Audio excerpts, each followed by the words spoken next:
दक्षिण भारत में एक ऐसा मंदिर है जो इंसानों के अस्तित्व से पहले अपना अस्तित्व रखता है। सदियों तक इस मंदिर के लिए कई विवाद हुए, बड़े बड़े बादशाह और राजाओं ने इसे जीतने की कोशिश की, लेकिन क्यों? पैसा, पावर या और कुछ? पता नहीं। भारत में ऐसे कई मंदिर हैं जिनका इतिहास एक सवाल पर आकर रुक जाता है, लेकिन इस मंदिर का इतिहास एक दरवाजे पर आकर रुक गया है। इस दरवाजे को जिसने भी खोलने की कोशिश की, वो मारा गया। यहां तक कि सुप्रीम कोर्ट के जिस जज ने इस दरवाजे को खोलने का ऑर्डर दिया था, उनकी भी डेथ हो गई। आखिर ऐसा क्या है जो इस दरवाजे को प्रोटेक्ट कर रहा है? आखिर इस दरवाजे की दूसरी तरफ क्या है? इंसान की लालच और भूख मिट सके, इतना तो इस मंदिर ने हमें जरूर दिया है, लेकिन खासकर इस दरवाजे के पीछे जाने की जिज्ञासा इंसान को सर्वनाश की तरफ बढ़ा रही है। आज बात करते हैं दक्षिण भारत के एक ऐसे मंदिर के बारे में जिस पर आर्कियोलॉजिस्ट और हिस्टोरियंस कंटिन्यू रिसर्च कर रहे हैं, लेकिन उस दरवाजे को खोलने की हिम्मत नहीं हो पा रही है। बात करते हैं पद्मनाभ स्वामी मंदिर के बारे में।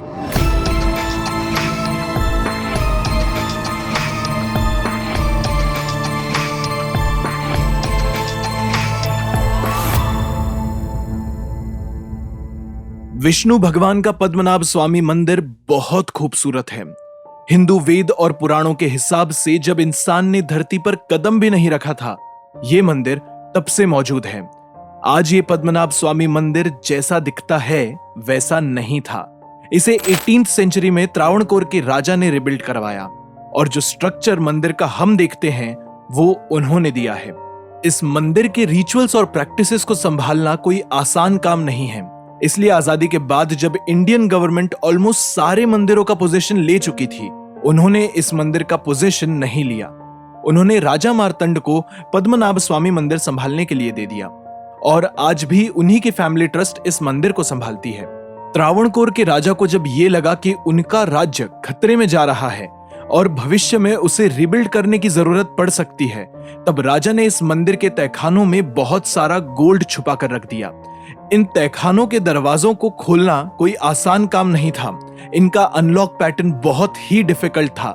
राजा का आदेश था कि कोई कभी इन दरवाजों को नहीं खोलेगा। टू बी स्पेसिफिक, 7 अलग तहखानों में गोल्ड और बाकी कीमती वस्तुएं रख दी गई थीं। लेकिन राजा के आदेश की वजह से इन दरवाजों को खोलने की हिम्मत कभी किसी ने नहीं की।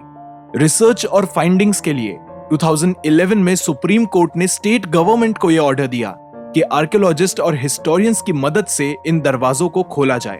पहले एस्टिमेट तो यह था कि इन तहखानों से 2 या 3 हजार करोड़ की रिकवरी होगी, लेकिन रिकवरी अमाउंट ने सबके होश उड़ा दिए। 1 लाख करोड़ से ज्यादा की रिकवरी हुई थी। इन तहखानों से 1,02,000 ऑब्जेक्ट्स मिले थे। बड़ी बड़ी महाविष्णु की मूर्तियां, बोरी भर भर के हीरे जवाहरात, सोने के मुकुट, चेन्स और कॉइन्स, इन वैल्यूएबल आर्टिफैक्ट्स और ऐसे कितनी ही चीजें मिली जिन्होंने सबको हैरान कर रख दिया। 6 दरवाजों को किसी तरह खोल दिया गया, लेकिन जैसे ही 7वें दरवाजे की बारी आई, सब लोग रुक गए। ये दरवाजा बाकी दरवाजों से अलग था। ये दरवाजा बड़ा होने के साथ साथ बनावटी रूप से भी ऐसा लगता था जैसे वो सबको वॉर्न कर रहा हो। दरवाजे के पास लिखा हुआ था कि इस दरवाजे को खोलने की कोशिश करने वाले के साथ बहुत कुछ बुरा हो सकता है, उसकी जिंदगी बर्बाद हो सकती है, तो इस दरवाजे से दूर रहें। इस दरवाजे पर 2 नागों का स्ट्रक्चर बना हुआ था, जो ऐसा लगता था कि इस दरवाजे को प्रोटेक्ट कर रहे हो। हैरानी की बात तो यह है कि लकड़ी के इस दरवाजे पर एक भी लॉक नहीं है। इसे मंत्र उच्चारणों से बंद किया गया है, तो इस दरवाजे को खोलने के लिए कोई फिजिकल चाबी तो है ही नहीं।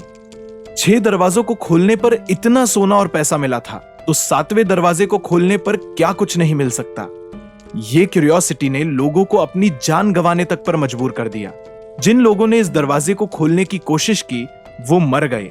जो बच गए वो या तो गूंगे बहरे हो गए या फिर उनकी दिमागी हालत खराब हो गई, जिससे कि वो कभी ये बता ही नहीं सके कि उनके साथ इस दरवाजे के बाहर आखिर हुआ तो हुआ क्या। टीपी सुंदरराजन, सुप्रीम कोर्ट के जज, जिन्होंने इन दरवाजों को खोलने के ऑर्डर्स दिए थे, वो ऑल ऑफ अ सडन मर गए। बहुत सारे हिस्टोरियंस और नॉवेलिस्ट अपनी किताबों में ये बताते हैं कि 1910 से 1932 के बीच जब वो इन दरवाजों को खोलने के लिए इसके पास पहुंचे तो वहां पर सांपों का एक बहुत बड़ा झुंड था जो उन्हें देखकर अटैकिंग पोजीशन में आ गया। इससे यही पता चल रहा था कि वो इस दरवाजे को खोलने नहीं देंगे।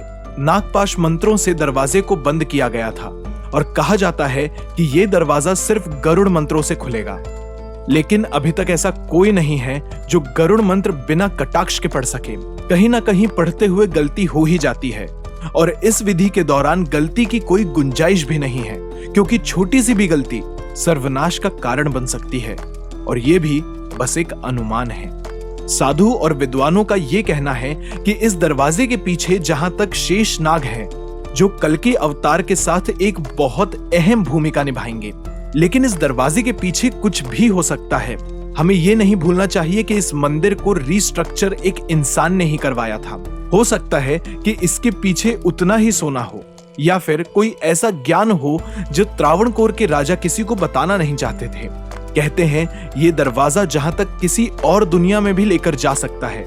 मल्टीवर्स की बात हमारे वेद और पुराणों में बहुत क्लियरली बताई गई है, लेकिन मल्टीवर्स की मिस्ट्री के बारे में हम किसी और वीडियो में बात करेंगे। इस 7वें दरवाजे की मिस्ट्री अभी तक तो एक मिस्ट्री ही है और ये इतनी बड़ी मिस्ट्री है कि वर्ल्ड बुक ऑफ मिस्ट्री में भी इसके बारे में बताया जाता है। आपको पद्मनाभ स्वामी मंदिर के इस दरवाजे के बारे में क्या लगता है, हमें कमेंट सेक्शन में जरूर बताएं। सब्सक्राइब कीजिए हमारे चैनल मिस्टर क्यूरियस को। जल्द ही लौटेंगे और एक मिस्ट्री के साथ।